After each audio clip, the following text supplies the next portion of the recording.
Oh, it's starting now. Okay. Hey, Raphael, did you know that there's that last narrative presentation?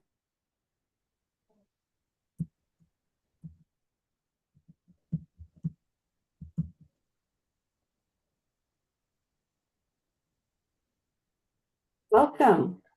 My name is Deborah Reynolds, and I am so glad to see all of you at this third and final event in our winter bulk power system training series on integrated electricity planning.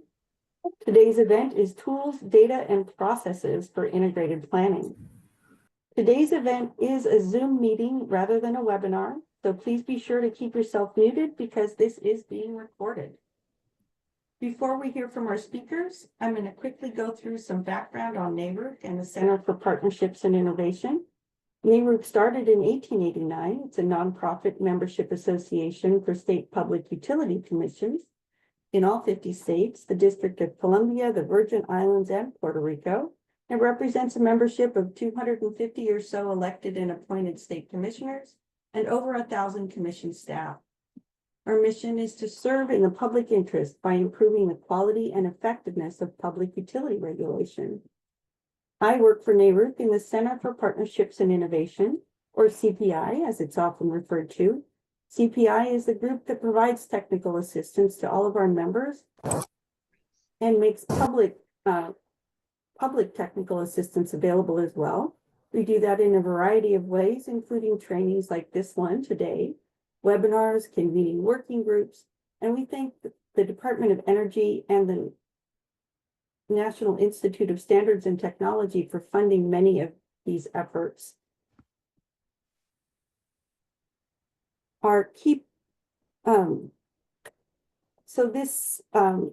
What you're here for today is our bulk power system virtual learning modules. And this is an online series of bulk power system trainings on a whole variety of issues aimed at electric utility regulators. We've been doing this since 2021. These resources are all available on our website, and we will paste that into the chat for you. The bulk power system learning modules are also easy to find. If you just go to the NARUC website and search bulk power system, it will take you right to that page. So on our website, you can access this series that we've just completed, that we're completing today, as well as 13 different former recordings and presentations on a variety of bulk power system issues: resource adequacy, system balancing, load forecasting, interconnection. There's more. So again, these resources have been developed by NARUC. We are happy to have our partners, the National Association of State Energy Officials, the National Association of State Utility Consumer Advocates, and of course, the U.S. Department of Energy. And this particular series today has been supported by the Energy Systems Integration Group, or ESIG, and we're very glad to have them here today. Today, you're going to be hearing about ESIG's new guidebook for linking tools, data, and processes for integrated planning. You're going to hear two examples of integrated planning, one at a utility, the Salt River Project, or SRP, and at an RTO, MISO. And then you're going to hear a specific example of a system optimization planning tool from Polaris, their system optimizer. I am so pleased today to welcome James Okulo, a senior fellow at the Energy Systems Integration Group. Take it away, James. Wonderful. Thank you so much, Mary.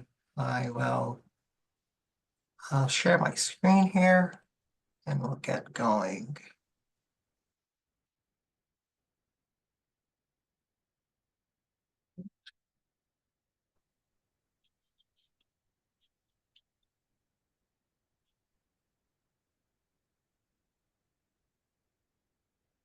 All right. Can you let me know that you can see my screen?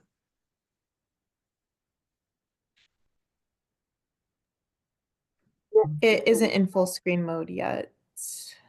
Just popped up. Oh, you're right. It's not in full screen mode. There we go. Wonderful. I could anticipate what you were saying and I was working on it. Like Mary said, I am James Okulo with the Energy Systems Integration Group, and we're really glad to be partnering with NARUC, Nazio, and Asuka on this training. We feel that you all are a really important partner as we're thinking about all the changes that are happening on the system and the industry. And we're glad to organize these trainings, speak with you directly, and get experts from the industry to come and share their perspectives with you. So for those who are not familiar with ESIG, we are a membership-based organization that really focused on addressing those technical challenges as we're thinking about the changes on the group. And collaboration is really key for that, education and knowledge sharing, which is all the things that we're doing in this session. We are over 250 members strong, representing nations the world over, with the focus, of course, in North America. How do we do our work? We run a number of workshops. In fact, we have one of our big workshops just March 17th in Austin. If you're in the area, you're more than welcome to join us. You can look at our website for registration information there. We run a number of webinars, about one a month, maybe two a month now. And then we do a number of reports, which are all available on our website for free. And here it's just a sampling of the reports that we have covered, everything from interregional transmission to building electrification and some of the more technical topics around oscillations with inverter-based resources. And all this information is available on our website.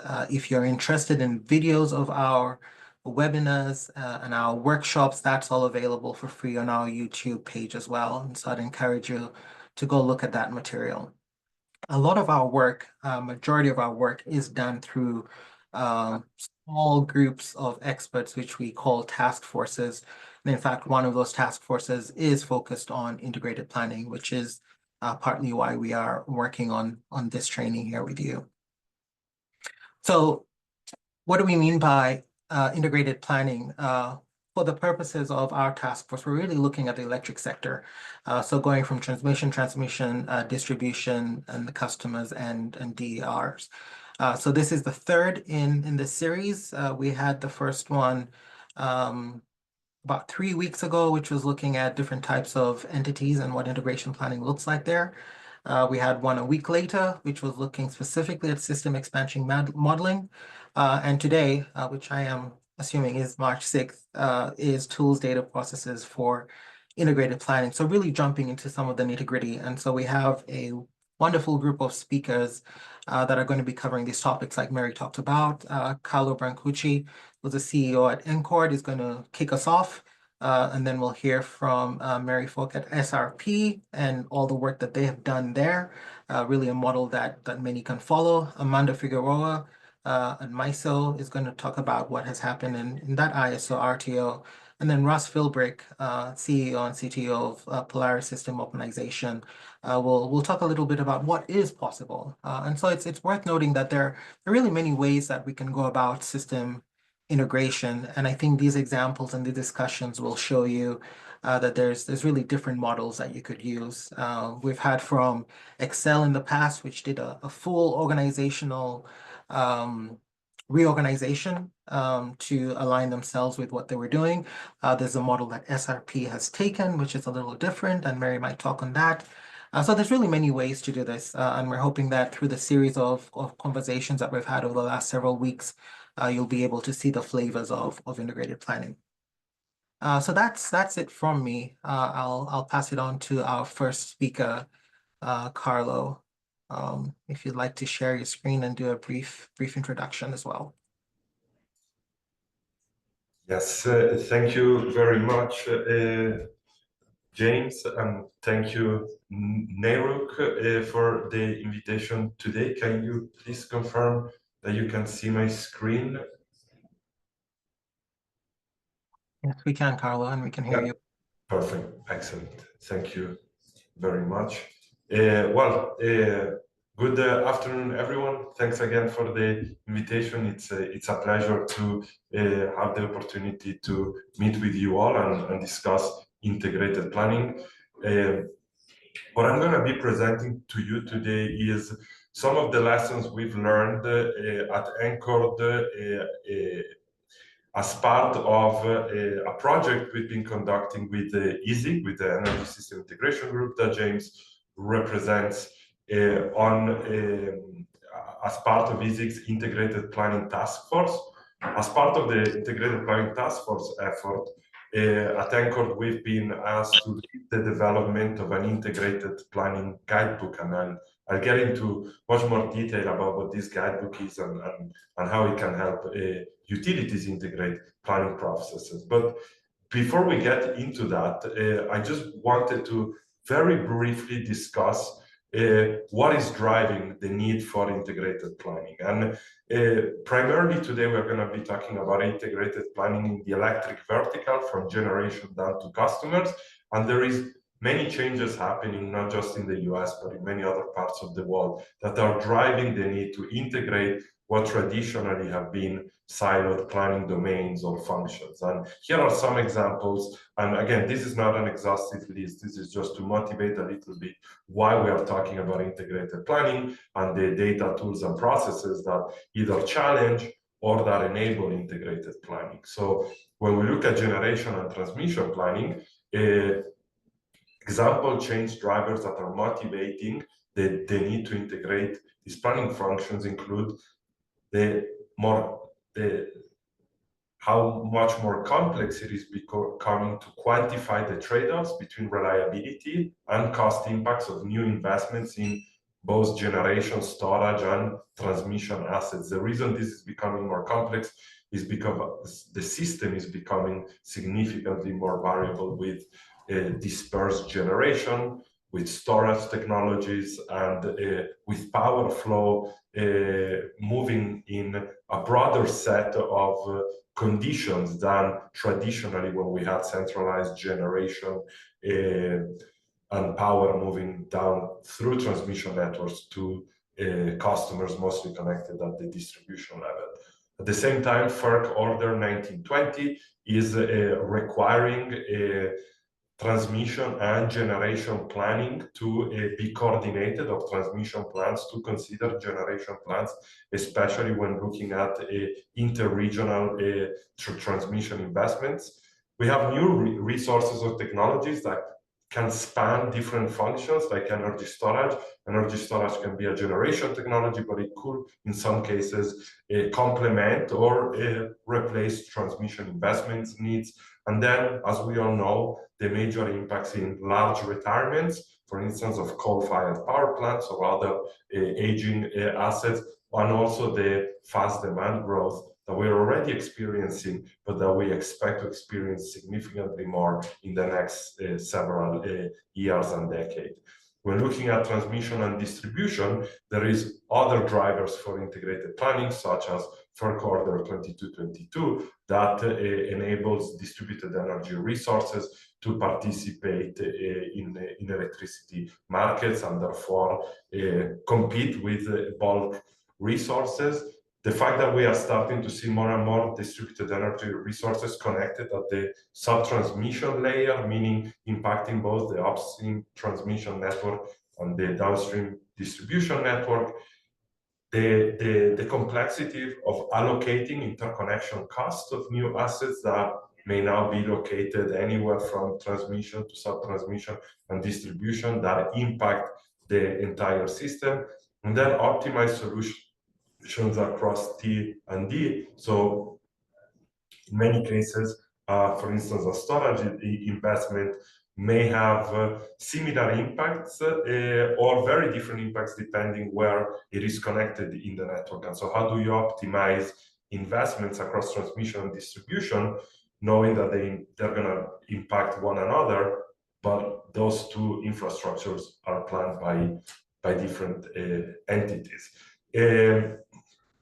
There is also a need to integrate planning across electric and gas infrastructure, and that primarily happens in two dimensions. One is more at the bulk system level. Gas-fired generation has grown significantly in the last couple of decades in the US, meaning the power system has an increased reliance on gas, meaning an increased reliance on pipeline capacity and gas contracts.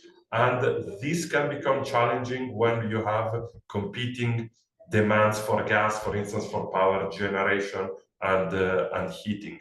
And we've observed that in extreme weather conditions across the United States, actually throughout the last couple of decades.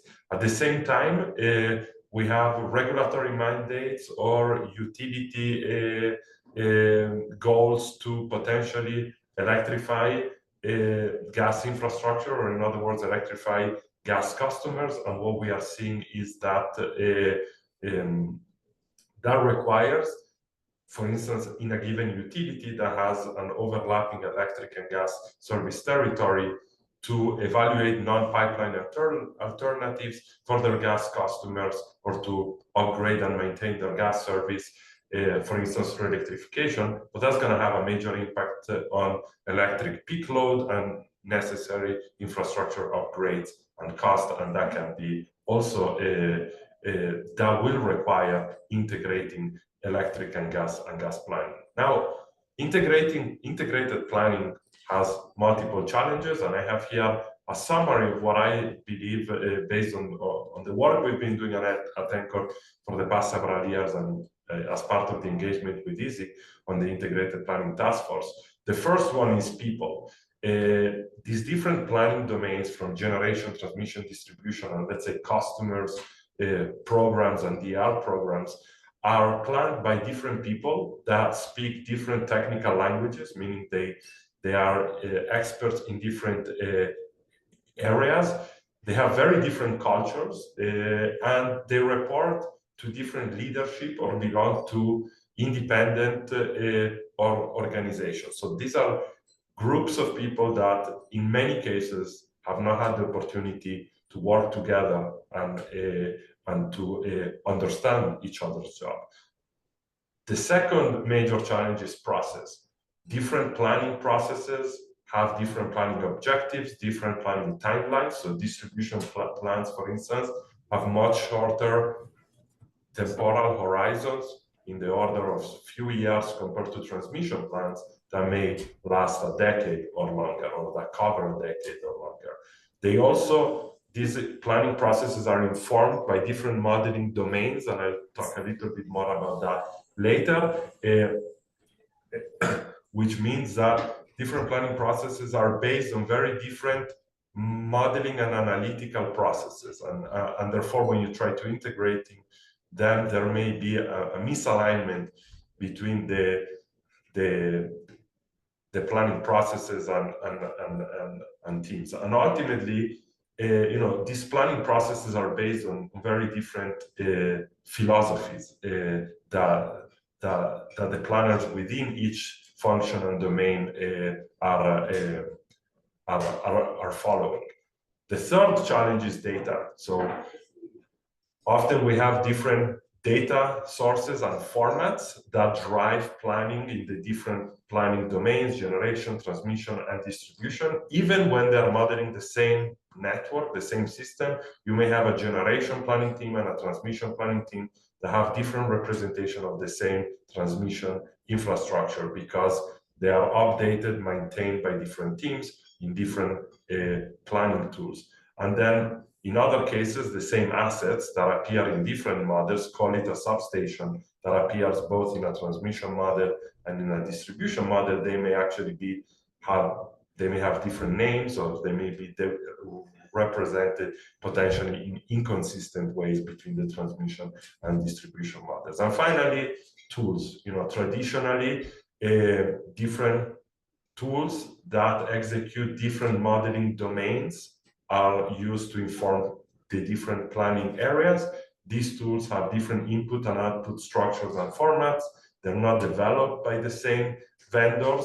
And so it can be complex sometimes to integrate these modeling domains between these disparate tools. There are definitely novel technologies that integrate modeling domains. That's actually the work I do on a daily basis at Anchor, where we develop technologies with common data structures that integrate planning workflows. But traditionally, this is not the case, and so planning teams are challenged by having different tools speak to one another and be used in coordination.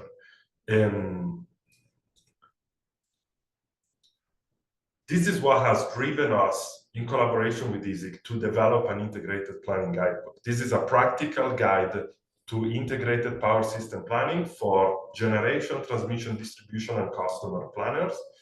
It provides really guidance on how to integrate planning processes across these 4 broad planning functions using a practical walk, jog, and run framework that I'm going to discuss in a few minutes. This guidebook is developed by Anchored in collaboration with this industry-wide task force of planning experts from utilities, system operators, national labs, software vendors, and consulting shops. Actually, there are a few regulators or people that work in a regulatory agency or organization that participate as well. We are planning to publish this guidebook in the summer, so in just a few months. We came up with a definition of integrated planning in this guidebook, which is a holistic energy system planning approach that links traditionally siloed planning processes to develop affordable, reliable, and robust investment plans. Integrated planning may be coordinated across electric generation, transmission, distribution, and customer loads, and distributed energy resources, but may also consider interactions between the electric system and other energy systems like the gas system.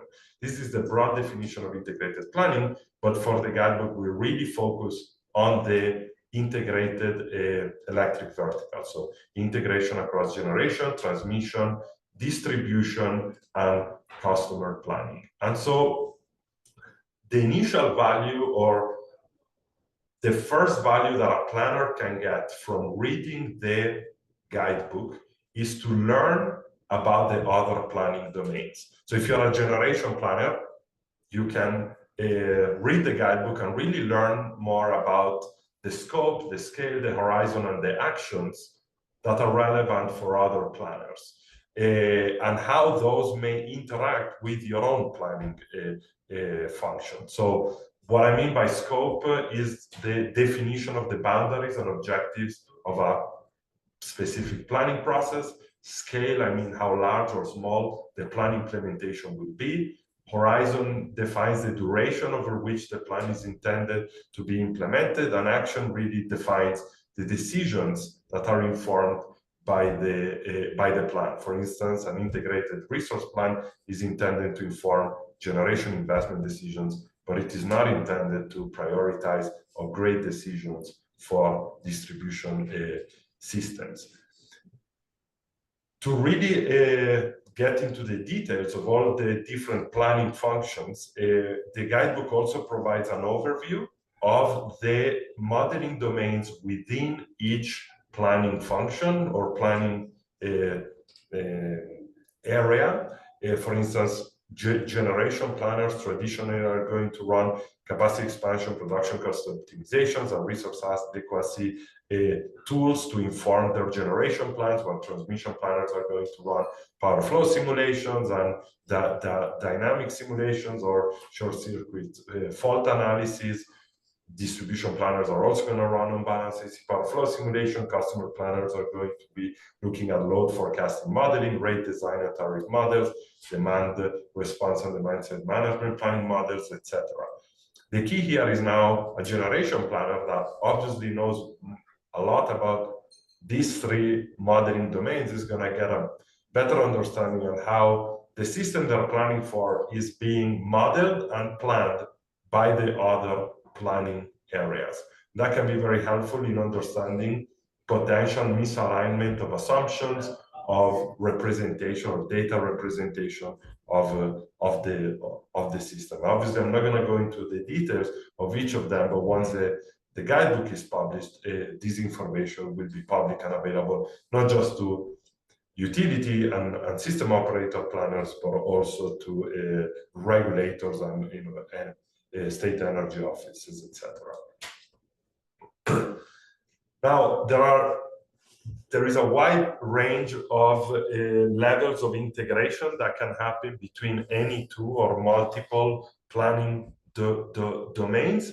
And so the way we've built this integrated planning guidebook is we've divided into 3 walk, jog, run levels of integration. The reason is different organizations may have different needs. They may be at different they may be already doing or they may be already integrating planning processes. So we're trying to meet the planners where they are, and at the same time provide a path to scale integration as the need evolves. So an integrated planning is not necessarily integrated modeling. So before you start doing actual integrated modeling, there are other levels of integration and coordination that can address many of the emerging planning challenges that we've discussed earlier. So in the walk phase of integration is actually based on communication and shared understanding among planners in different areas.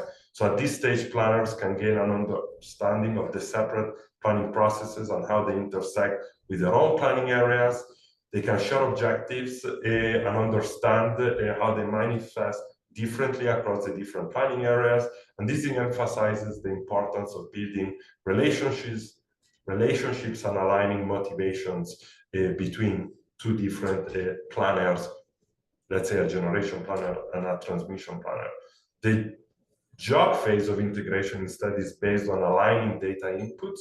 Once foundational communication is established, the next step really involves centralizing and aligning data inputs, sources, and assumptions. So data sharing processes can be streamlined to ensure consistency across planning areas.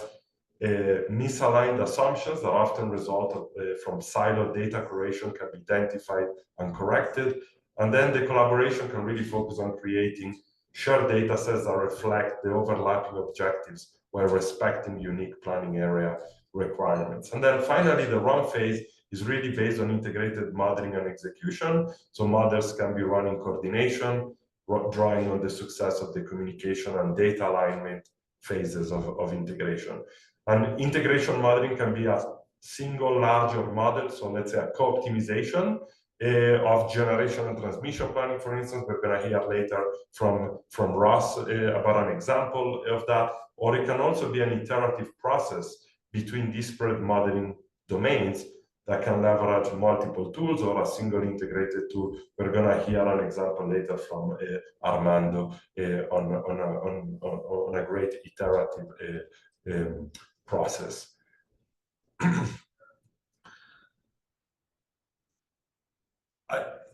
I may skip the next 3 slides because I'm realizing we may be bumping against our schedule. But what I wanted to share with you quickly is that for every area or for every integration interface between planning domains, we have provided in the guidebook examples of how, practical examples of how, for instance, in this case, a generation and a transmission planner can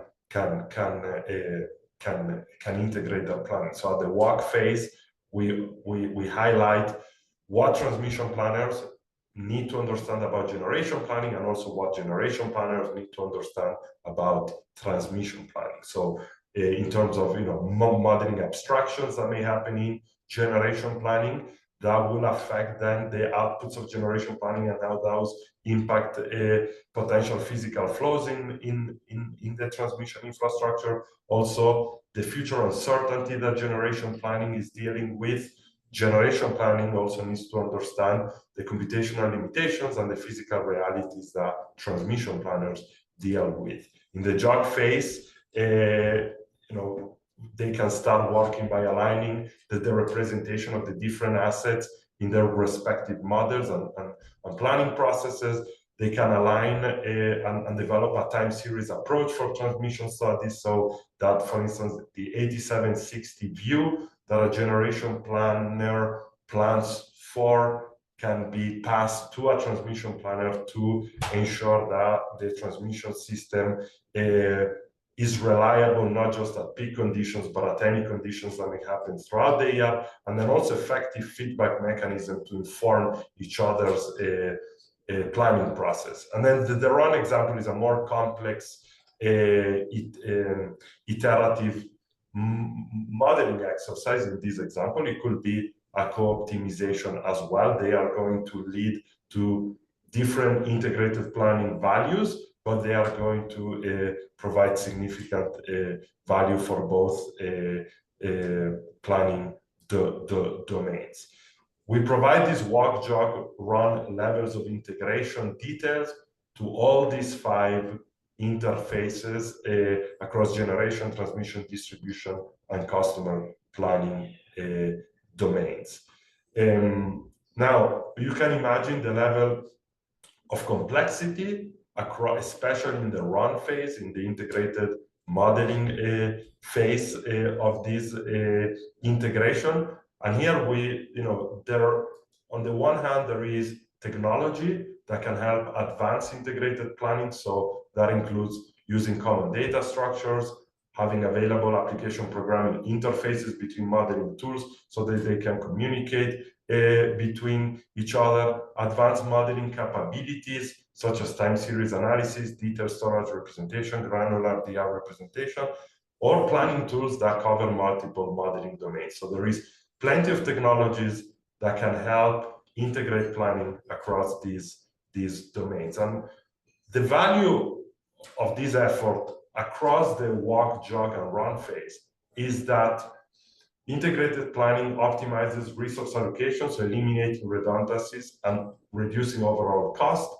A comprehensive view of the energy system strengthens its ability to withstand disruptions, so ensuring safety, reliability, and adaptability in the face of changing demands. Despite the added complexity, integrated planning also promotes operations by ensuring seamless coordination and consistent data sharing across planning areas, standardized assumptions and shared data sets across generation, transmission, distribution, planning, reduces errors and improves reliability through the planning process. Then integrated planning really prevents double counting benefits while also ensuring unique advantages of each planning area and effectively incorporating this into a system-wide strategy. And then finally, integrated planning really enables a trade-off analysis among priorities, such as accelerating the clean energy transition, maintaining grid integrity, minimizing costs, and engaging customers effectively. So at the end of the guidebook, we make a plea to leadership at utilities, and in this chapter, we really discuss where we believe utilities and system operators should begin. And we believe that pilot or demonstration projects for a compelling case can be a great way to initiate an integrated planning process to demonstrate its potential value. And pilot and demonstration projects for integrated planning need to meet one or multiple of these ingredients, let's say. One, they should solve a real challenge that the utility is facing. They should have sufficient scope to solve an important problem, but not so large to require an entire planning team to perform the work, given how busy they are with the regular planning efforts. They can be performed concurrently with the existing planning activities. They have a leader willing to champion the effort, who can overcome organizational and process challenges. Projects that will provide lessons to the organization about process and change management needed to advance the integrated planning strategy and process, and then potentially driven by a regulatory mandate. So this is really all I have to present to you. The guidebook has significantly more content, and I'll be happy to discuss more during Q&A now or later during the breakout session, and I definitely encourage you all to take a look at the guidebook once EASIG publishes it in the summer. Thank you again for the invitation and for your attention. I welcome any questions.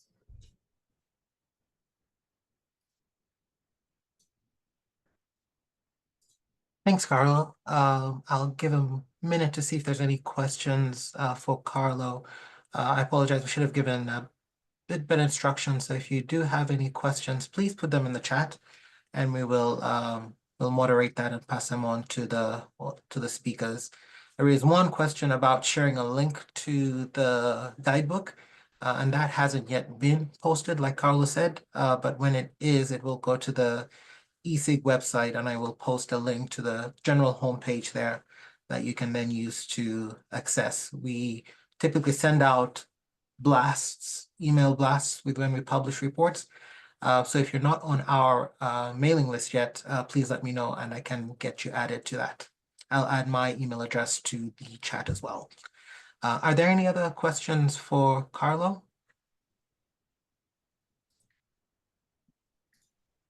I don't see any in the chart. But like Deborah said, at the 4 o'clock, we're hoping that we'll have breakout rooms, one for each speaker, and the audience can decide which group to go to, and you can get into more detailed conversation with each of the speakers. All right, I will turn it over to Mary now to talk about what SRP is doing around integrated planning. Thank you so much, James. I'll go ahead and pull up my presentation here.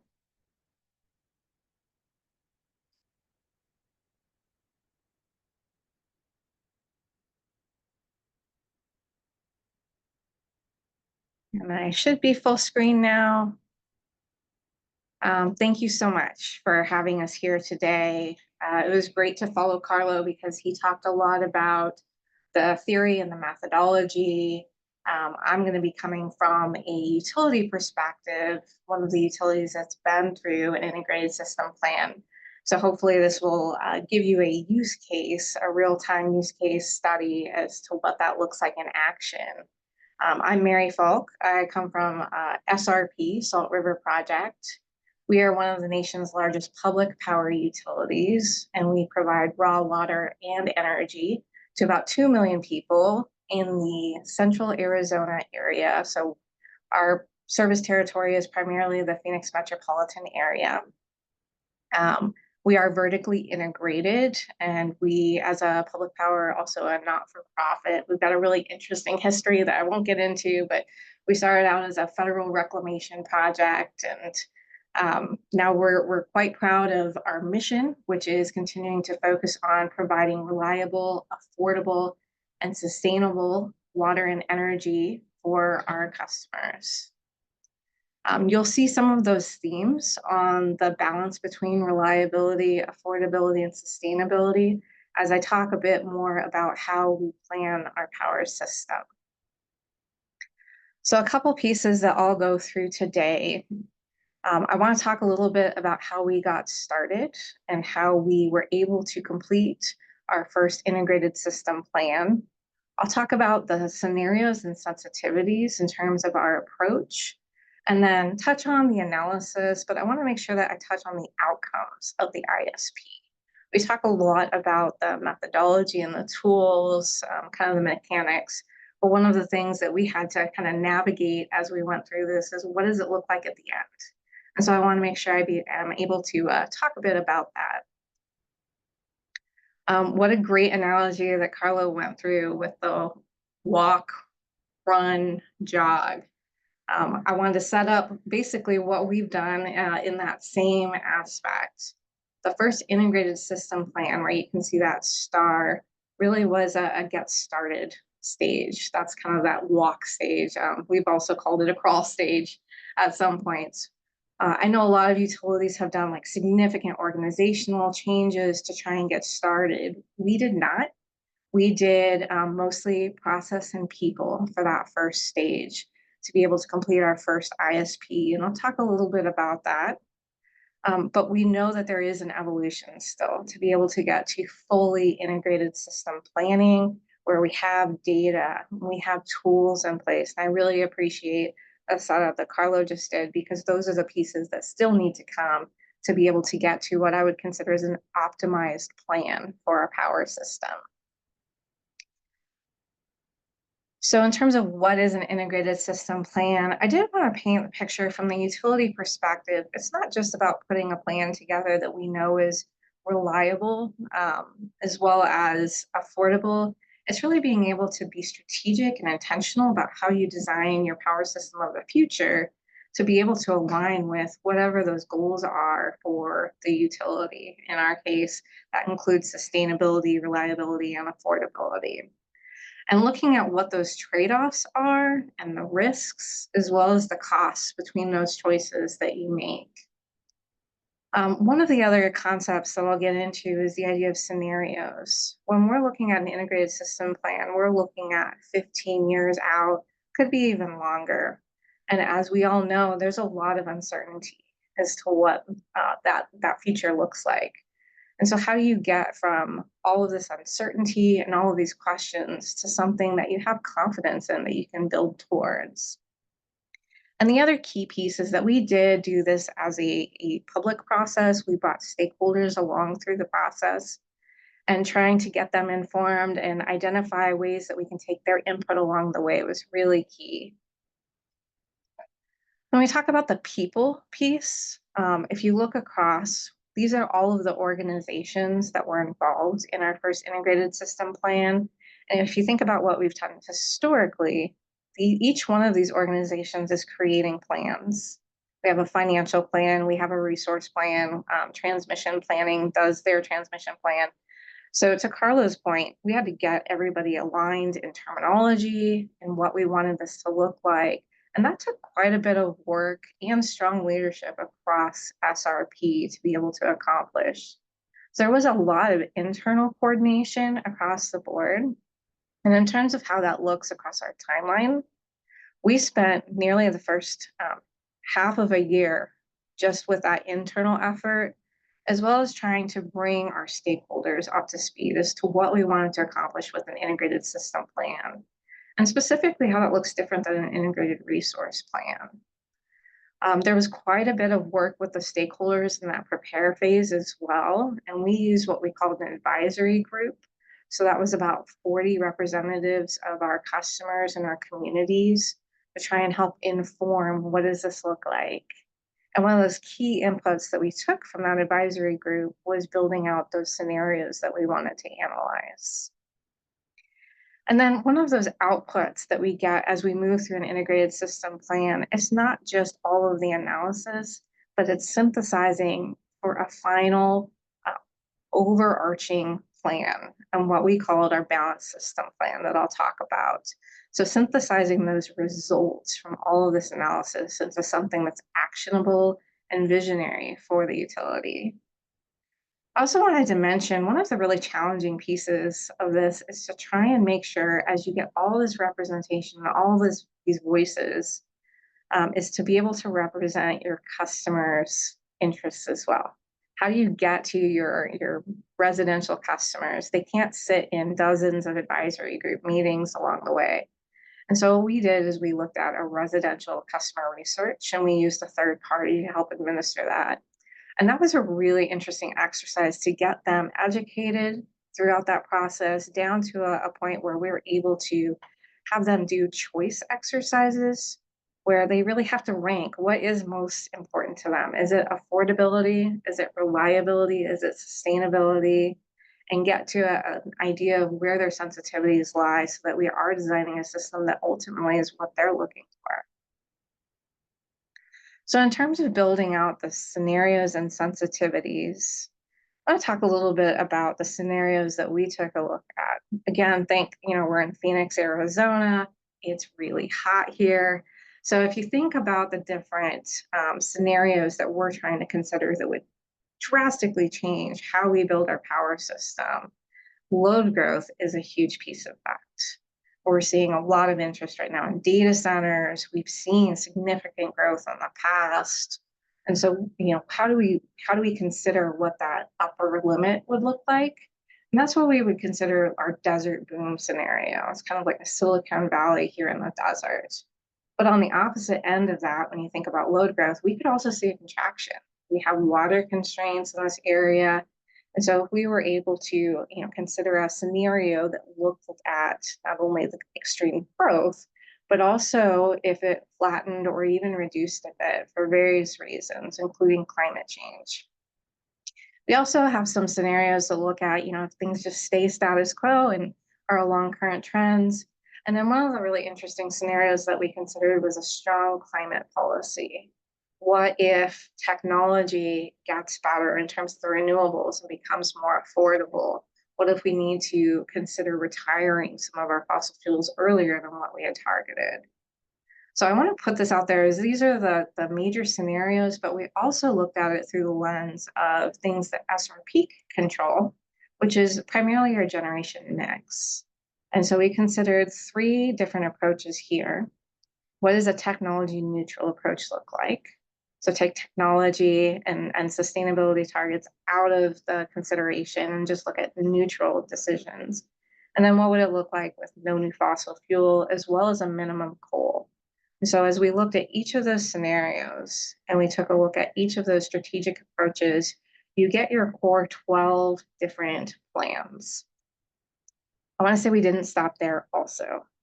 What we ended up doing on top of those 12 plans that looked at each of those scenarios through each of those generation mixed lenses is we also looked at a lot of sensitivities. So for our first integrated system plan, we actually looked at 42 different potential plans for the power system in the future.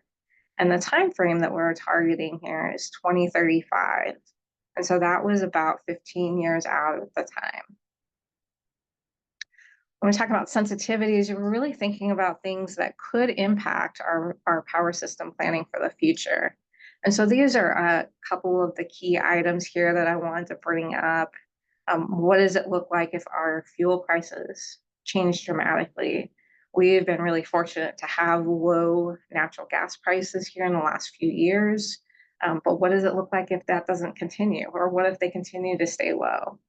Things like increased DER adoption, where rooftop solar continues to increase in penetration.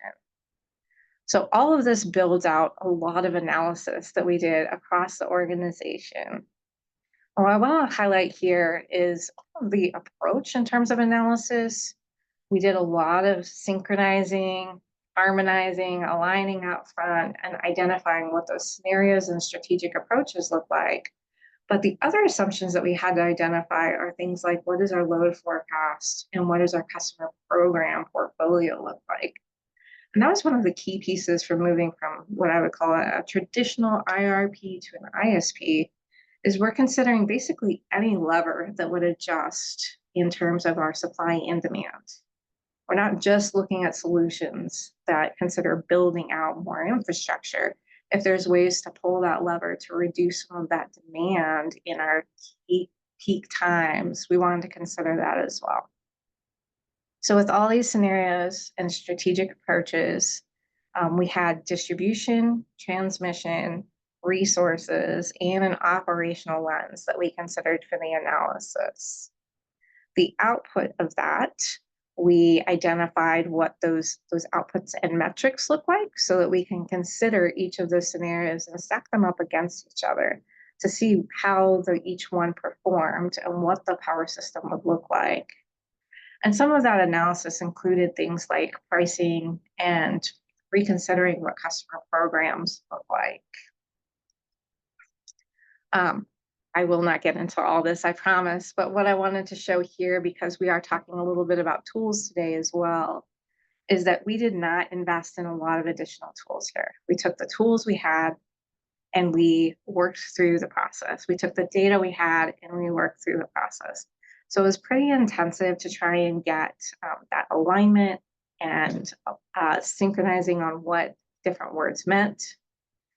Ultimately, we leveraged the tools that we had to get started. And this is absolutely potential for the future improvement to do it better. So in terms of outputs, what does the end of an integrated system plan look like? We produced three main things. The system strategies I'll talk about, that's kind of getting that long-term vision established for the company that everyone can continue to march towards. One of the things that was really hard to get our heads around, especially engineers like myself, is what does that look like for a plan, for the system? And so we produced what we called a balanced system plan. And so this is kind of the no regrets look. We looked at 42 different plans. These are things that were consistent across the board and what a balanced approach would look like for a 2035 system. And then again, getting that to a more tangible action list. And so we produced 10 actions that were more near term to rally action across the organization. So when we talk about system strategies, I think this helps illustrate how broad the ISP really is when you do this at a utility. It includes things like making sure that we are aligned in how we're not only building and making strategic investments in building out our infrastructure, but maintaining our infrastructure. And I don't just mean the generation side, but also the transmission, and looking at ways to be more proactive with that transmission. Thinking about, this chicken and egg situation that you get in with generation, wherever the generation is, transmission will build. Are there ways to get more certainty there so that we can move a little faster? Things like, how do we want to prioritize the different pieces of customer programs, and where do we see value, as well as informing some of our price plans, which is a big yield out of the analysis that we had. And things like being able to rally some partnerships and create those supplier support. This was all being done in 2022, 2023. We continue to see significant supply chain issues. So looking at how to accomplish that is probably more than just SRP being able to work together. We're going to have to create and leverage some third-party partnerships too. I mentioned the balanced system plan. So this is conceptual. This is probably not exactly what our power system is going to look like in 2035, but it helped get our arms around what could it look like. And so the key takeaways here for the generation folks is that we're going to need to build a lot more generation, and we want to continue to look at a diverse portfolio while still working towards our sustainability goals that we've set as an organization that include retirements for coal. We're going to be building more transmission. We're going to be building more distribution, but there's a key component that the customer lens plays here as well. And so we have some targets established there that consider things like demand response programs or electric vehicle targets. And I mentioned we wanted to also get some near-term actions, like what do we actually do at the end of this ISP? And so what we created was 10 immediate actions that we could follow through with. We set up a time of use pilot and started working through time of use evolution to better align the timing of our price signals with when energy was available or energy was constrained. I'm looking at a full refresh of our customer program offerings to make sure that they align with optimizing the power system as well. And that includes electric vehicles, electrification, as well as looking at future capabilities with distribution enablement, things like an advanced distribution management system, and making sure that we're able to use some of those technology capabilities. And then looking more from the grid side, that bulk electric power system, we are continuing to go out for requests for proposals basically each year to build up the generation resources that we're going to be needing, looking at how do we transition from coal. I mentioned proactive siting, but also looking at regional transmission opportunities. Are there things where we can look outside of our area and be able to pull resources in? And that's going to require more partnerships too. And in general, without going into a bunch of numbers and showing you some fun charts and graphs, which I do love, what I wanted to call out here is, where is SRP? The end result of the integrated system plan is, it's pretty daunting, the work that we have in front of us. It took us just over 100 years to build up the generation resources that we have today. And we're really proud of that diverse generation portfolio that we have that's led to top industry performance and reliability. We have to do it again within the next 10 years. We have a need to be able to double, if not triple, the resource capacity that we have today. And what we did find through all of those scenarios and sensitivities is that it is a combination of new renewable resources as well as firm generation to be able to hit that least cost portfolio solution, regardless of what happens with things like gas prices. And one of the key findings that we identified as well is in those high load growth scenarios, which is very close to what we're experiencing today with the boom in data centers and advanced manufacturing here, we absolutely have to add more firm generation. We're working through trying to permit and build out more transmission, and we'll continue to need to evolve programs and price plans, including the price plan process that we just went through. So all that said, we completed our first integrated system plan in fall of 2023. And that was really that, I'd say walk, maybe crawl, but the walk stage. The next iteration of the ISP, we're working to try and improve some of that data. We will be continuing to work to try and improve some of those tools as well, so that we can find some lessons learned and be able to do even better the next round. That was all I had for you today. I'm happy to take any questions and look forward to the breakout chats as well. Thank you. Thank you, Mary. We have one or two questions for you. So one, did you learn anything from your customer surveys that was unexpected or useful, saying encouraging greater flexibility or participation? Anything you learned from those surveys? Yes, is the answer. I'll tell you, one of the key findings that we found was affordability ranked very high. So in terms of, I said the three things: affordability, reliability, and sustainability. Affordability is really important for our customers. We want to make sure that energy is accessible to all of our customers. We also learned, and this was a really helpful point for us to set some targets, is that customers are willing to pay more for sustainable energy to a point. And where we found that sensitivity started to come into play was about 10% increase in their bills. So that gave us at least some boundaries to think about how important sustainability is when it compares to being able to, buy groceries or pay your electric bill. It was really helpful to get that sense from our residential customers. All right, thanks, Mary. A reminder, if you have any questions for the speakers, please put them in the chat. But you'll also have an opportunity when we go into the breakout rooms.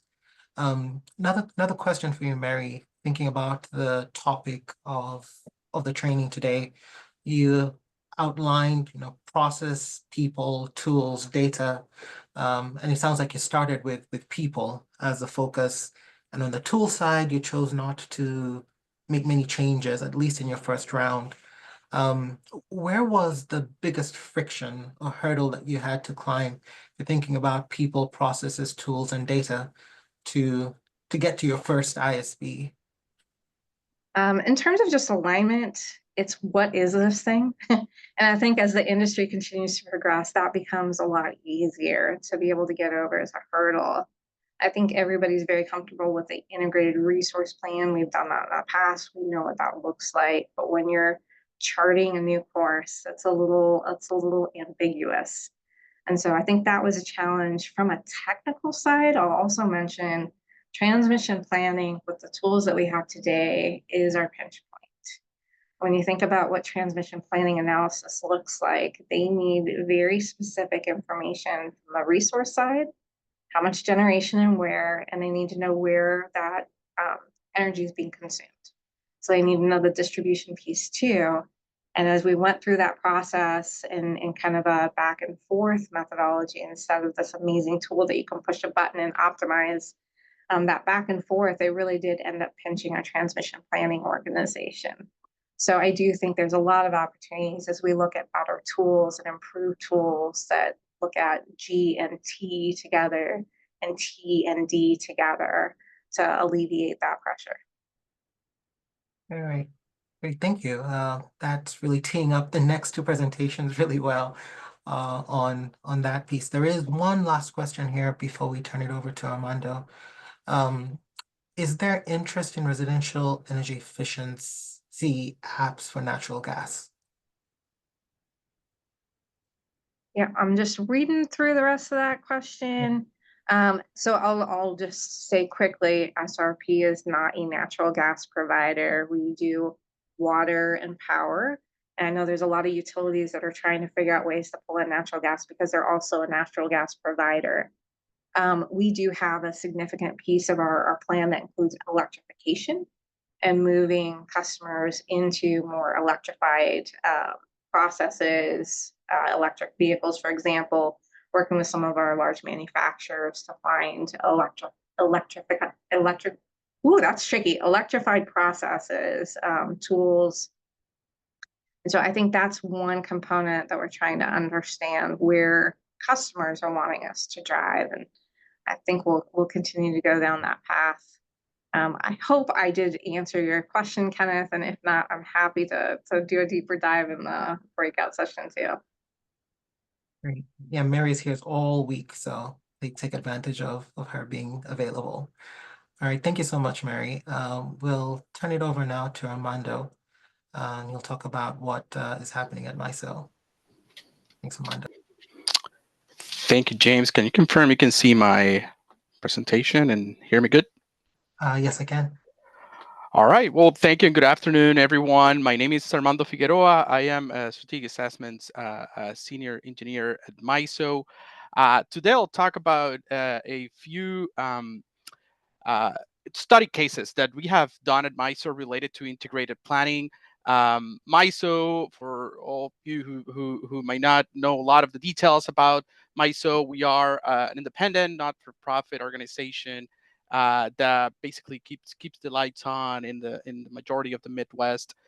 In the U.S., we serve 15 states and one Canadian province. Our former president used to call MISO the coast-to-coast ISO, or RTO, from the Lake Superior all the way to the coast of Louisiana. We have a peak of around 127 gigawatts and a few other stats here that included related to the wind production or generation and solar peak generation in the past couple of years. As I mentioned, I'm going to talk about 3 study cases, but I'm going to set the framework first for how the processes, data, tools, and models flow in MISO, more from an organization point of view.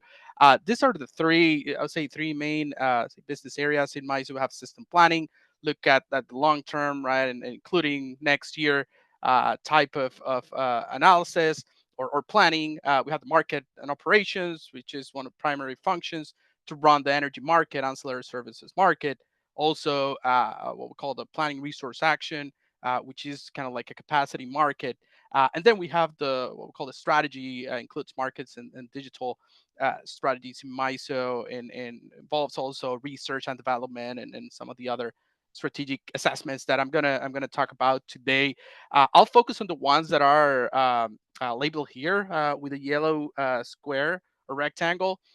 These are particular assessments or projects that were done in isolation, but not complete isolation. I'm going to talk about the interactions and also a research topic that I'll conclude with related to how do we integrate all this and how we can make all this processes more smooth moving forward. To this slide, I know it's a little bit busy, but it shows, and I think this is a common theme that we've heard in the presentations, is the importance of people, right? We have tools, we have models, data, but also people. We at MISO, it's all our processes are very stakeholder oriented. So you see a lot of arrows here. In a nutshell, what the slide is communicating is that it is a process that is very iterative. It is a planning process that involves a lot of back and forth between MISO as an organization and 15 states plus a Canadian province, right? So it's a lot of people involved here, processes, different tools, different data. But at the end of the day, what makes this work very well at MISO is that iteration that we're always confirming, right? And we have processes to vet the result, to calibrate the results and the models and the data before we have even run a simulation. So this kind of highlights, right, the process takes almost a year to go through all this process just to develop a model that gets used in dynamics and power flows and some of the other functions that are part of MISO. The next 2 slides, I'm just going to briefly summarize some of those applications of the data models that are developed by MISO and stakeholders. Power flow, and this is a list just for your information, what the key assumptions are for each one of those, and then what the modeling tools that we use currently for those functions. So power flow, typical steady state, want to include AC type of power flow simulation. we do that for 1 year, 2, 5, and 10 year out. We cannot run entire MISO system hourly. So what we do is that we pick specific operating conditions, and then we evaluate those from a power flow point of view. Same thing with the dynamics modeling or framework that it's part of the transmission. We'll call it transmission planning process. On the other side, we have a we'll call it resource planning process, which focuses more on the generation side, right? And this involves the resource adequacy. Resource adequacy is a function of the states, right? And it's within MISO states or states within MISO's jurisdiction. But MISO sets requirements at the MISO level and local level to clear the market, the capacity market. So here a little bit more information about the specifics of those models and data and tools as well. There's a fourth one that it's the very last one here in the slide, which it's called the resource forecasting. So as I already mentioned, we are not resource planners. We take information from surveys from our members. So how their IRPs look like 10, 20 years from now. What are the state policies? What are the federal policies as well that could affect generation forecasting? So all that is part of this resource forecasting function in MISO.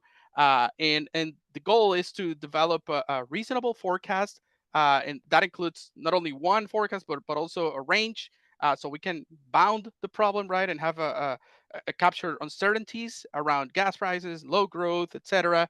And that the outcome of that process goes into the transmission planning process. So then we perform the transmission planning to identify transmission projects that will solve issues that could happen 10 years from now, 20 years from now. And I'm going to talk about that process in a minute here. So these are the 3 studies and assessments that I'm going to focus on in this presentation. One of them is the regional resource assessment. The second one is the MISO's long range transmission planning.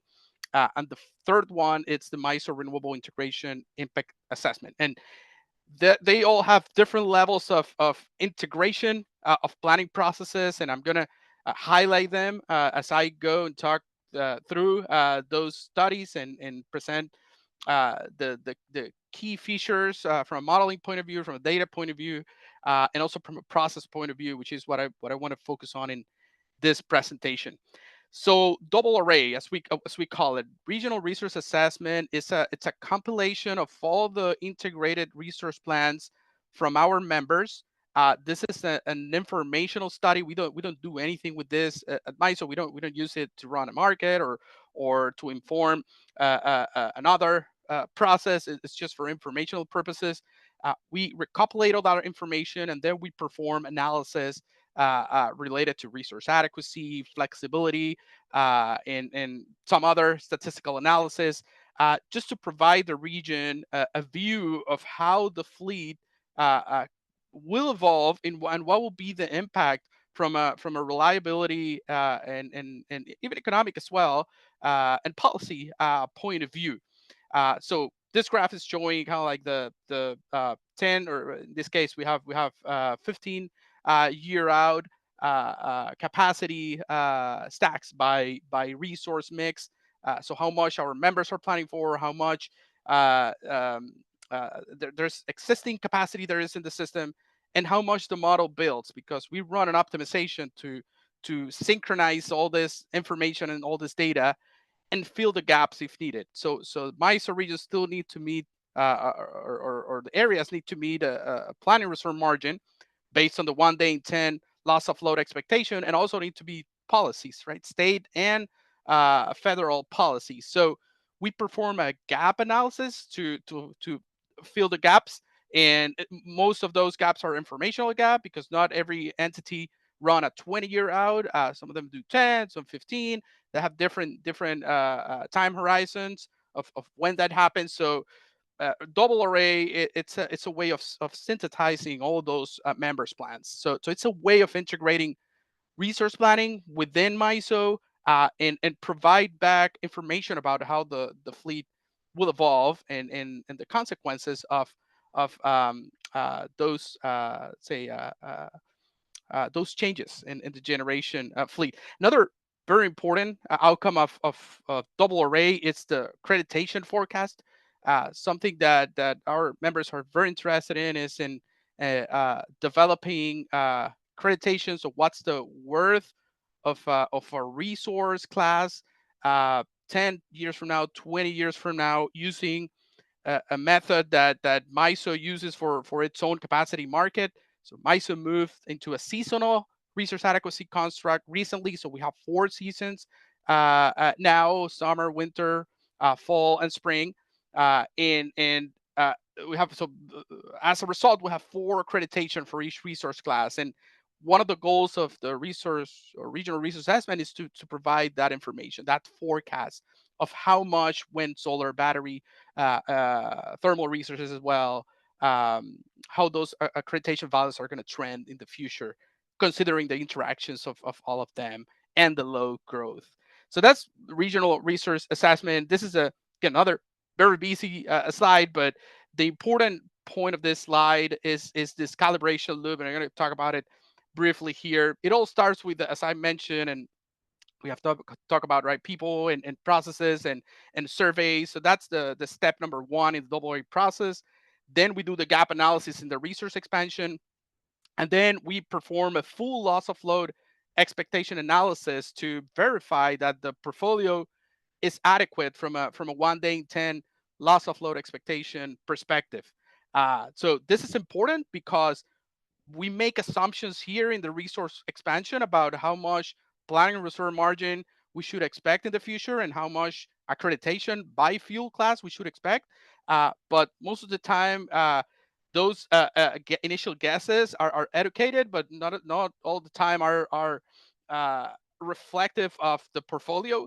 So we last year we developed this calibration loop, and Carlo talked about this one, the sequential approach of integrating a resource expansion and a resource adequacy modeling, so that we can synchronize those two.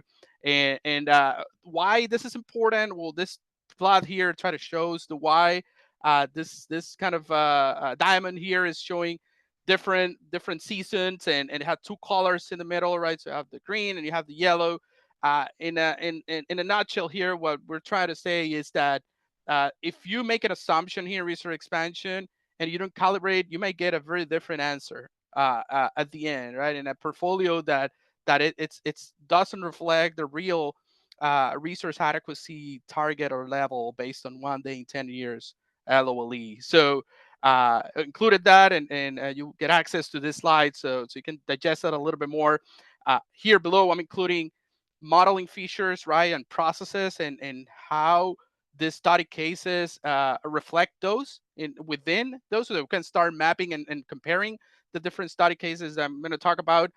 This particular study or assessment focuses on resource planning and probabilistic assessment. So we're going to talk about transmission planning shortly here, but those are the 2 main modeling features or processes that are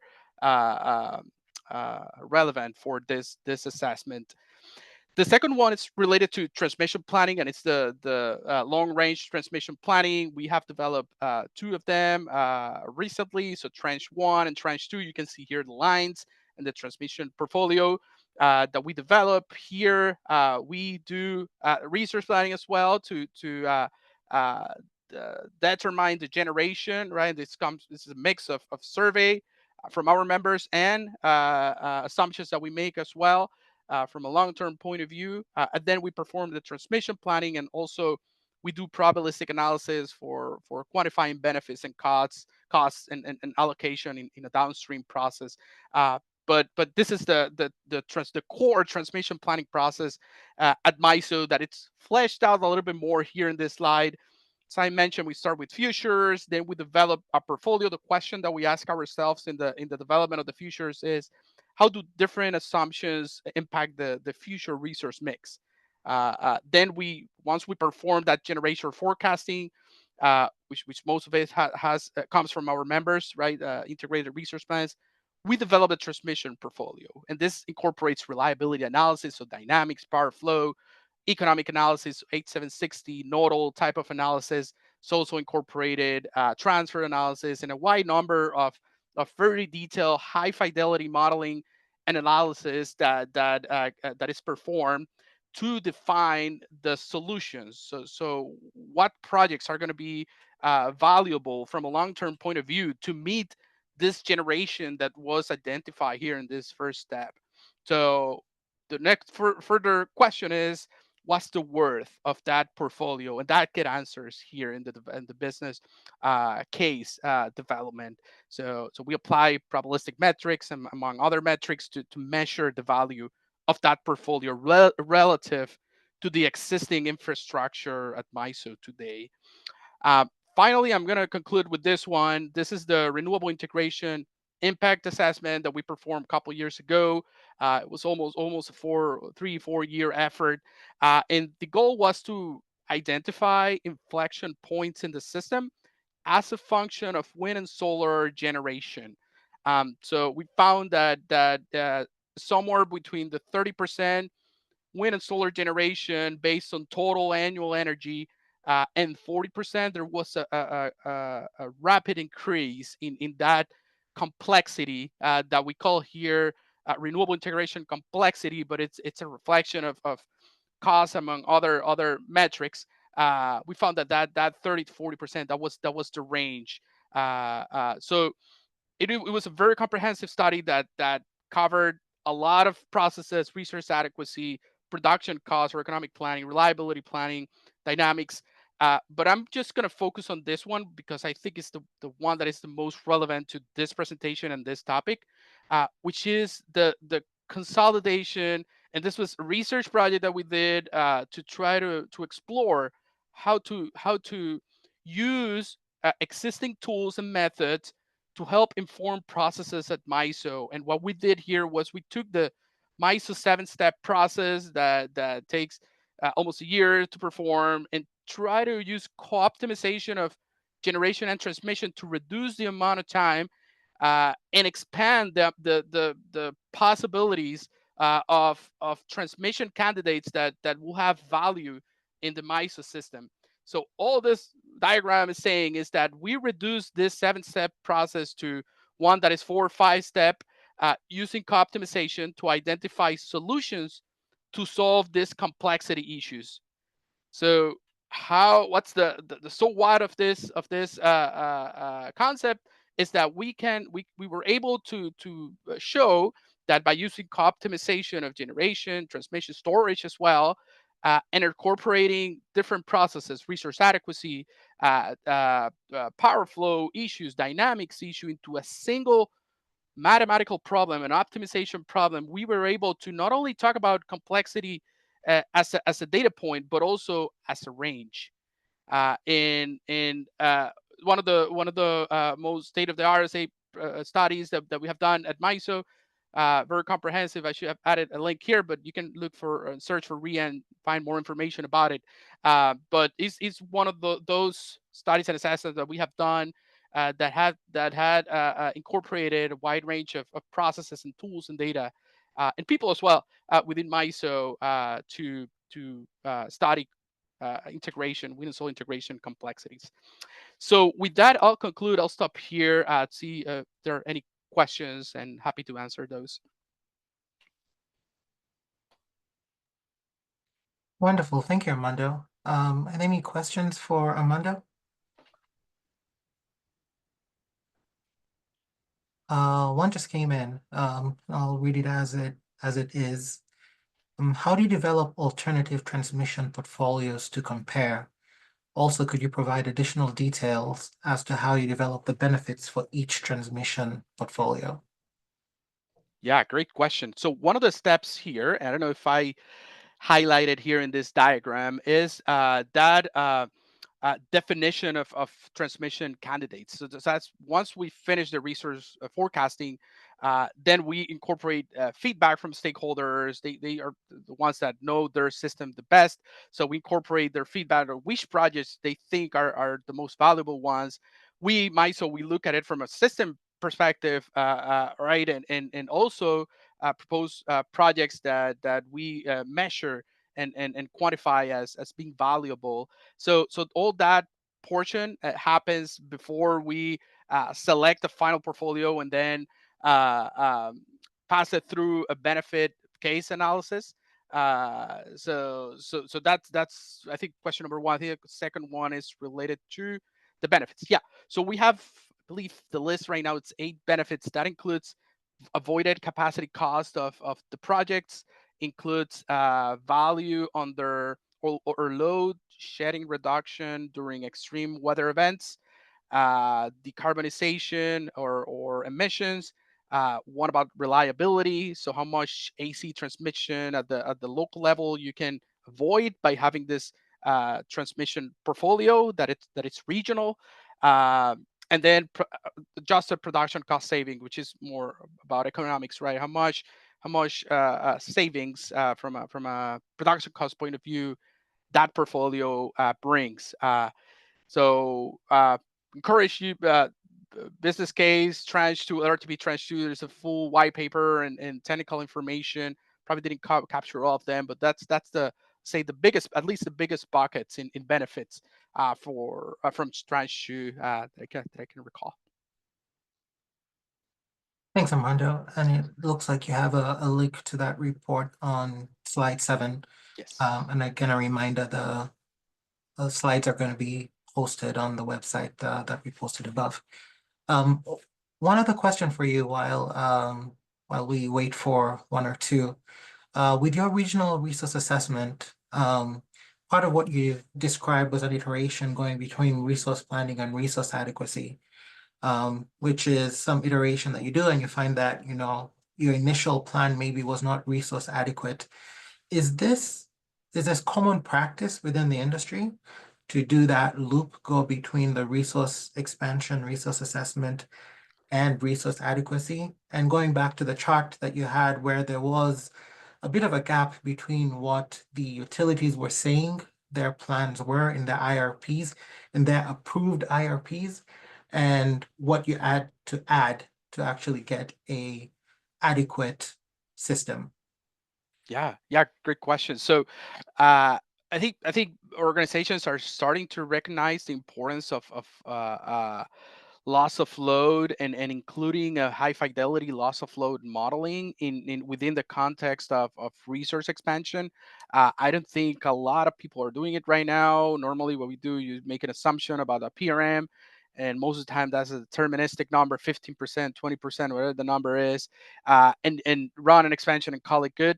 What we are saying here is that we need to calibrate, because that actual PRM, after you run the expansion, could be over or under the one they intend, right? So we need to map it back to the resource adequacy criteria and target to confirm that the plan is adequate. So we showed, as you mentioned, we show that if you don't do it, there's a consequence, right, of being over or under what the real reserve margin is based on a 1-day in 10 portfolio.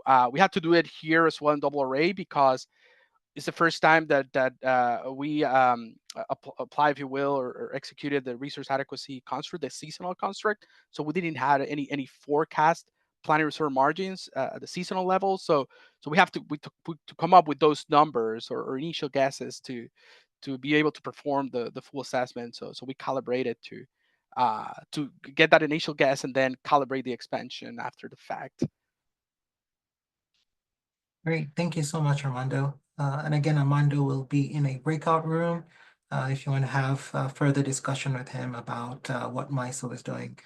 And hopefully it's clear, right, from what Mary presented at a utility and what Armando talked about at an RTO, what we mean by integrated planning is fairly different, and the approaches and the methods, the tools, and the outcomes are quite different as well. So thank you for that presentation, Armando. All right, we will round it off with Russ now, talking about optimization of generation and transmission.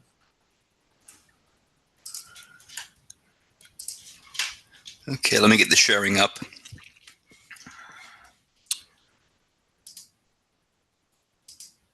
Okay, so yep, good. You should see my presentation mode now. Yes, we do. Thank you, Russ. Excellent, thanks. Good afternoon. I'm with Polaris Systems Optimization, where we focus on addressing impacts of variability and uncertainty on planning and operating the power grid. We provide a range of tools to support planning, including production cost modeling, resource adequacy, and capacity expansion. Thus far, we've seen examples of how SRP and MISO have been adapting their processes to support better integrated planning. We've also heard about challenges and recommendations from the ESIG working groups. In this presentation, my goal is to convince you that we can significantly improve the accuracy and efficiency of our efforts. The main message is that limitations of tools are not the main challenge, but instead, we are limited by our conventional assumptions and practices. These assumptions and practices lead us to use planning methods that are inaccurate and hard, to the point that our understanding of the future grid conditions are often wrong. I intend to be deliberately provocative in some of my statements here. Rapidly changing grid conditions mean that we need to be aggressive in our efforts to adapt planning. Otherwise, we risk creating power systems that are both unreliable and unaffordable. So what are these changes? We all know the drivers. With or without adding impacts from public policy, solar and wind are the cheapest sources of energy, and their use will continue to grow. However, integration of solar and wind presents a range of challenges. Some of these challenges require better reliability processes. Others require better economic planning processes. On the whole, we benefit from the growth of inexpensive energy and services, but our integration of these resources has been chaotic and often driven more by ideological views than by good engineering and integrated planning.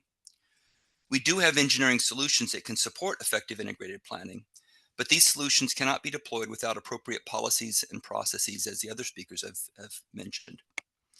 In this presentation, I will mostly focus on capacity expansion. It is the first step in integrated planning, and is often where we make our biggest mistakes. The goal of capacity expansion planning is to balance competing goals of reliability and cost. Too little capacity and we get frequent shortages. Too much capacity and we get an expensive system. We can illustrate this by plotting the cost of capacity shown here by the red line and the cost of shortage shown here by the blue line. In concept, the goal is to identify an ideal trade-off between reliability and cost, identified by the optimal capacity reserve margin. To identify generation resources, we stack their contribution to meet the capacity needs using estimates of firm capacity that each resource can contribute in times of scarcity. However, this is not actually what we do. Instead of identifying optimal capacity reserve margins, we use heuristic metrics for reliability, such as 1 day in 10 years. And somehow it always comes out to about 15%. Also, even though we have reasonable information on the cost of resources, we have only a guess about the capacity factors of most resources, and we have almost no information on the damage caused by shortages. We use lots of heuristic judgments in this process and boil down data that could be used to understand flexibility needs of the system and capabilities of resources. In particular, variability and resource flexibility interact, and we cannot know capacity factors or effective load carrying capabilities until after we have solved the capacity expansion problem. Today, one of the biggest barriers to adopting better processes are widely held assumptions about what we can and can't do, particularly in assumptions and processes we use for the capacity expansion and resource adequacy studies. We assume capacity reserve margin and capacity factors are necessary for capacity expansion planning, even though we only know these values after the fact using resource adequacy. We assume detailed system models are too difficult to solve, and thus cannot capture the interaction of resource flexibility and varying system needs. And we are left with methods that struggle to understand the value of long duration energy storage and interactions with other energy systems. Current efforts continue to rely on simplified models of the power system, driven by the assumption that we cannot solve long-term capacity expansion with detailed system models. Nevertheless, we can, but this requires that instead of simplified system models, we use simplified models of chronology that efficiently simulate system variability, and I'll go into this in a bit. The long model horizon of capacity expansion presents a significant challenge. Not only are there many hours in each year, we also need to capture variability of weather seen across different years. Fortunately, the impacts of variability can be adequately captured without this level of detail. Many hours of a year and across multiple years are similar. Instead, our goal should be to represent variability with a minimum number of scenarios, adding scenarios only when needed to identify the mix of resources needed to manage variability. Currently, the most common approach is the representative day or representative week formulation. Representative day and representative week allows us to capture variability over the course of a year and over a range of different years, but without needing to include all hours and all years. However, even with this simplification, the number of hours can still be large enough that detailed system modeling is difficult, particularly when including power flow. Solving power flow for a large number of hours can explode computational effort and memory. However, by thinking outside the traditional box, we can see additional choices allowing us to further reduce the number of system states included in a model.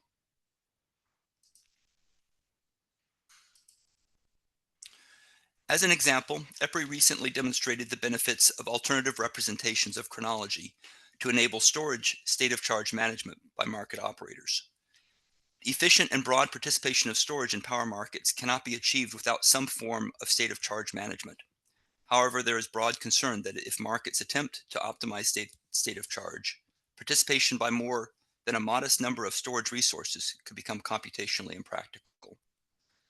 Nevertheless, by modeling state of charge using a simplified model of chronology, we can replace the traditional daisy chain state of charge constraints with constraints that are easier for optimization. We refer to these as the wrapper formulation. EPRI's work applied wrapper constraints to address challenges in day-ahead operations, but this formulation has an even bigger impact on capacity expansion.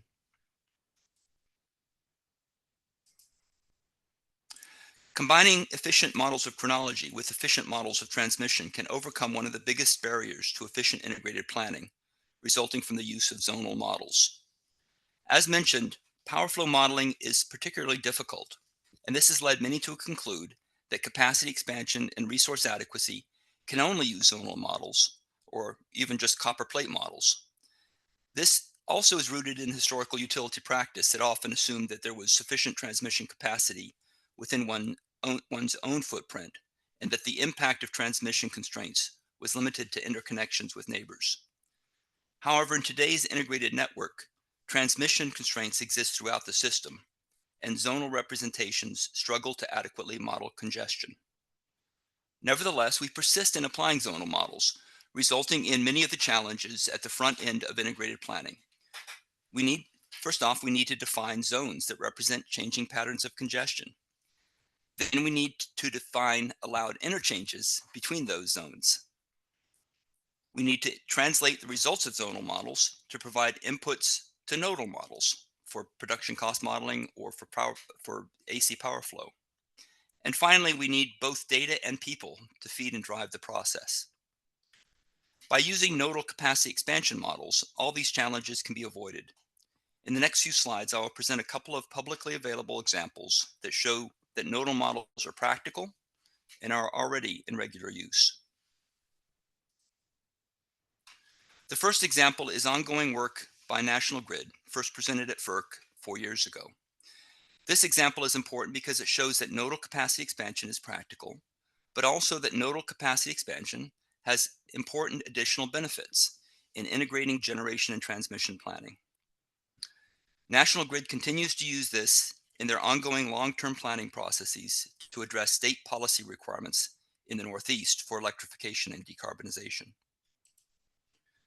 To demonstrate the value of integrated planning of generation and transmission, National Grid evaluated generation expansion results from 3 transmission scenarios. The first, on the left, is a copper sheet representation with no transmission constraints. The second, in the middle, is the existing transmission system with no expansion. And the third, on the right, is co-optimized transmission and generation expansion. Note that the third scenario integrates not just generation and transmission expansion, but also allows optimal selection of transmission projects from among a range of potential projects recognizing that any one project is likely to require reinforcements on other transmission lines or by additional projects. These three plots show the results of the three scenarios. The first shows the current and future mix of generation, storage resources required to meet policy goals. The second, but that's without transmission constraints. The second shows the changing mix of resources required if existing transmission limits are enforced without new transmission capacity. The third shows the changing mix if new transmission can also be built. Let's focus on some of the differences between these scenarios. Comparing generation identified by copper plate capacity expansion with a nodal model, we see a significant increase in generation capacity and also a change in the mix of resources. Though a zonal model might capture some of these impacts, it is nearly impossible to adapt zones to changing congestion patterns in each year and in future years. Also, efforts to define interchange between these zones will significantly underutilize the transmission system or will risk producing infeasible outcomes. Comparing nodal capacity expansion model with and without the ability to build new transmission, we see that new transmission significantly decreases the impact of transmission constraints on the need for new generation resources. This demonstrates the significant impact that integrated generation and transmission capacity expansion planning can have on system costs. It also opens opportunities to improve the efficiency of transmission planning. Existing transmission planning processes primarily revolve around assessing the reliability of transmission projects, without much consideration of the economics except through heuristic judgments by engineers. Understanding and selecting an optimal mix of transmission projects is lacking, resulting in a difficult project as any project can impact a difficult analysis of projects as any one project often impacts other facilities. A second more recent example is the work by TCR on benefits of transmission expansion to enable New England to access Hydro-Quebec long-duration storage. In this study, they combine a nodal capacity expansion model with a long-term storage allocation model and a detailed energy and ancillary service model. Think back for a moment on the earlier slide on balancing the risks and costs to determine the optimal level of installed capacity. There I argued that we lose details on system needs and resource capabilities, including transmission capabilities. From this example and from other detailed real-world studies, we begin to see that more accurate system models often do not depend on heuristic constraints using capacity reserve margins and resource capacity factors. Instead, resources are selected by their ability to efficiently meet system needs across a range of scenarios, including extreme events. Because results are not driven by capacity reserve margins and capacity factors, we avoid iterative efforts to estimate, apply, and test if we have used correct values. Note, however, there's still more work to be done, even on technical issues. Though tools exist that can improve the accuracy of planning and reduce efforts to conduct studies, there are issues that need work. There are no barriers to addressing these issues, however, other than the lack of existing processes to move them forward.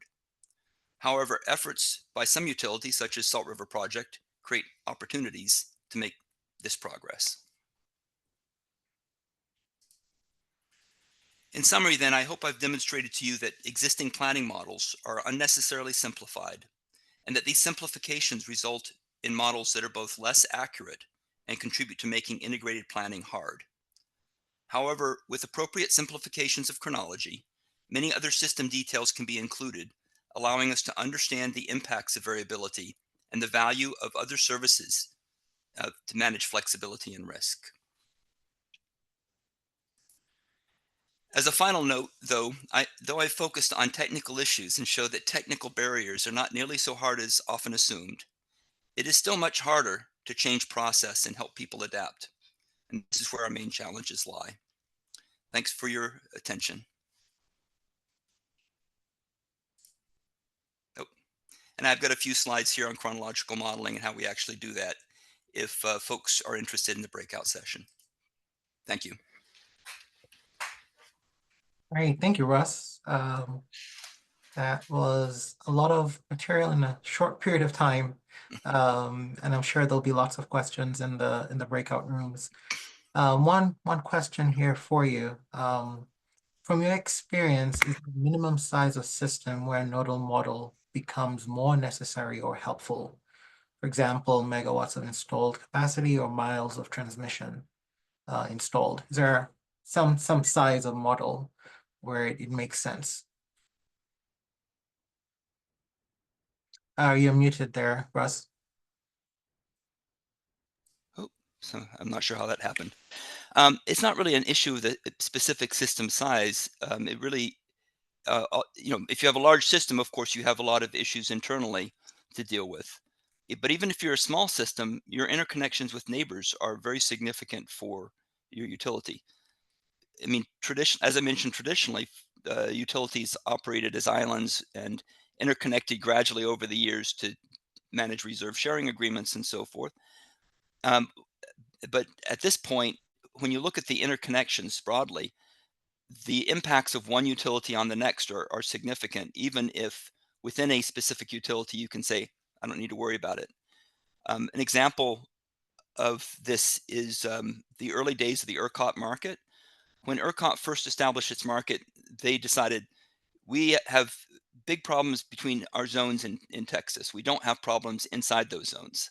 Well, they launched the market, and lo and behold, they quickly saw high levels of congestion inside each of those zones, resulting in huge uplift payments and motivating a rapid change from their zonal implementation to a nodal implementation. Thanks, Russ. Any other questions for us in the chat here? Yeah, otherwise, my fear that we would not have enough time for breakout rooms has not materialized, not at all, which is great because then everyone gets a bit more time to ask specific questions in a much more intimate setting. And it won't be recorded, so feel free to ask your questions candidly in those breakout rooms. So Lacey, Jessica, if we could get those breakout rooms set up. As a reminder, you are free to choose which breakout room to go to. So 4 of them have been set up, 1 per speaker. And we have those till 4:30 Eastern. But I imagine if you have exhausted your conversation and wish to end a little early, please go ahead and do that. We will not be coming back together as a big group. So please feel free to self-select and join whichever breakout room you would like to. Okay. Thanks, James. Thank you, Russ.